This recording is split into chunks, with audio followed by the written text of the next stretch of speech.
যোৰহাটৰ ভোগদৈ নদীত বালি খান্দিবলৈ ফকলেন আৰু জেচিবি নমোৱাৰ ফলত দ গাঁতৰ সৃষ্টি হৈছে আৰু ইয়াৰ ফলতেই মৰণ ফান্দলৈ ক্ৰমান্বয়ে যোৰহাটৰ ভোগদৈ নদী পৰিণত হৈছে। কালিৰ দিনটোতো তেনে ঘটনা সংঘটিত হ'ল।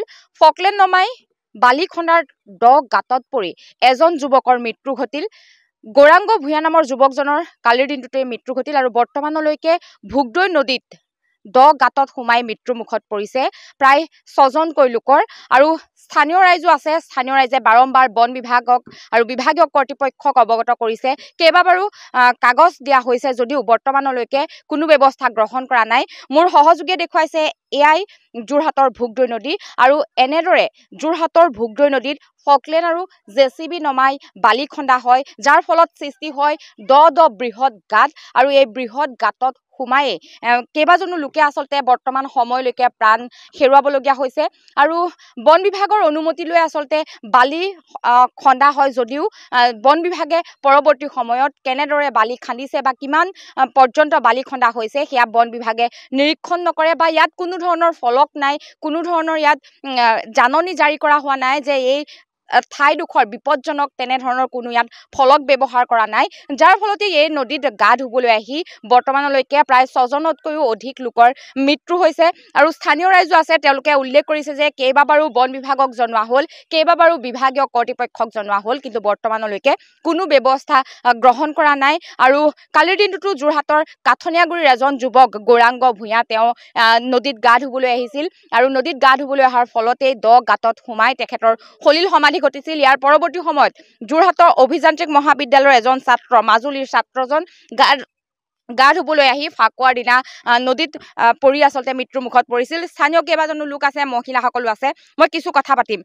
যিহেতু ইয়াত ফকলেন আৰু জেচিবি নমাই বালি খন্দা হয়, দ গাঁত সৃষ্টি হৈছে, আপোনালোকে কেইবাবাৰো কৈছে কেনেধৰণৰ অসুবিধাৰ সন্মুখীন মহিলাই এবাৰ আপত্তি কৰিলোঁ, কৰাৰ কাৰণে আমাক পুলিচত দিলে। এতিয়াও কেছ চলিয়ে আছে, সেইখন চিগাই নাই। আমাৰ 3জনী মহিলা দি দিলে, এতিয়া অহা যোৱা কৰিয়ে আছে। আজি 2 বছৰ হ'ল। আপোনালোকে সমস্যাত পৰিছে, আপোনালোকৰ ওপৰতে কেছ দিছে? কেছ দি দিলে। এতিয়ালৈকে আমি কেছ উঠাবই পৰা নাই, অহা যোৱা কৰিয়ে আছোঁ। টকা পইচা খৰচ কৰি তাহাঁতি আমাক ওলটাই দি দিলে। আমি 100জনী মহিলা।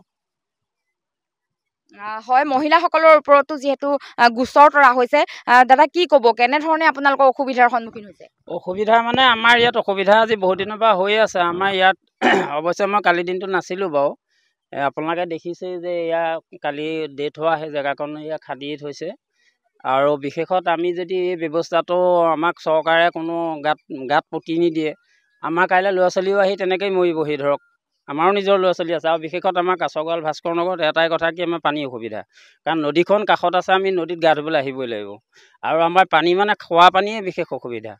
চৰকাৰে এতিয়া পানী দিছে, আমাৰ পানী কোনো ছাপ্লাই পানী নাই, কিন্তু আমি নদীত সদায় আহিব লাগিব। তাকে আমি চৰকাৰক অনুৰোধ জনাইছোঁ যাতে আমাৰ এই ব্যৱস্থাটো সোনকালে আমাক কৰি দিয়ে।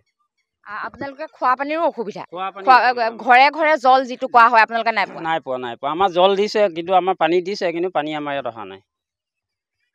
সেইটোৱে কথা। আৰু সেইকাৰণে আমি বাৰে বাৰে চৰকাৰক অনুৰোধ জনাওঁ যাতে আমাৰ ভৱিষ্যতে আমাৰ ল'ৰা ছোৱালী ডাঙৰ দীঘল হৈ আহিছে, কেতিয়াবা আমি মাক বাপেকে ক'ব নোৱাৰাকো গুচি আহিব গা ধুবলৈ। সেইকাৰণে আমি অনুৰোধ জনাইছোঁ চৰকাৰক যাতে এই তদন্তটো সোনকালে আমাক কৰি দিয়ে। হয়, স্থানীয় ৰাইজে জনালে যে এইখন গাঁৱত পানীৰ বিশেষকৈ অসুবিধা, পানীৰ অসুবিধাৰ ফলত এই ভোগদৈ নদীখনেই সাৰথি হয় তেওঁলোকৰ, যাৰ ফলত নদীলৈ আহে বহু লোক। আপুনি যিহেতু কালিৰ দিনটোত আছিল, ল'ৰাজন গৌৰাংগ ভূঞাক পানীৰ পৰা উঠোৱাৰ ক্ষেত্ৰত আপুনি যথেষ্ট সহযোগ কৰিছিল, কেনেদৰে পাইছিল? মই মানে ল'ৰাটো যেতিয়া পানীত অলৰেডি হেৰি হৈ আছে, তলত ডুবি আছিলে, তেতিয়া বিচাৰি ফুৰিছিলোঁ মানে বুৰিয়াই। লাষ্টত মই ল'ৰাটো লগ পাইছোঁ। যথেষ্ট গাঁত মই ভৰিয়েহে পাইছোঁ বুৰিয়াই পেলাই। লাষ্টত মই ভৰিয়ে তেনেকৈ চেপা মাৰি ল'ৰাটো উঠাই আনিছোঁ। কালিৰ দিনটোতো আচলতে ইয়াত ফকলেন আৰু জেচিবি নমাই খন্দা হৈছিল? তেতিয়া খান্দি আছিলে। তাৰপিছত যেতিয়া ল'ৰাটো উঠাইছিলোঁ, তাৰপিছত তেওঁবিলাকে গাড়ীবিলাক উলিয়াই লৈ গুচি গ'ল। সিমানলৈকে পাইছোঁ, গাড়ী উঠাই লৈ গৈছে, খালী গাড়ী। ইয়াত যিহেতু দকে বালি বা খন্দা হয়, বন বিভাগ আহেনে চাবলৈ? সেইবোৰ তেনেকৈ ধৰক বন বিভাগৰ মানুহ দেখা পোৱা নাই বাৰু, আমি চোৱা দেখা নাই। আৰু ইয়াত কোনো ধৰণৰ ফলকৰ ব্যৱস্থা নাই? নাই।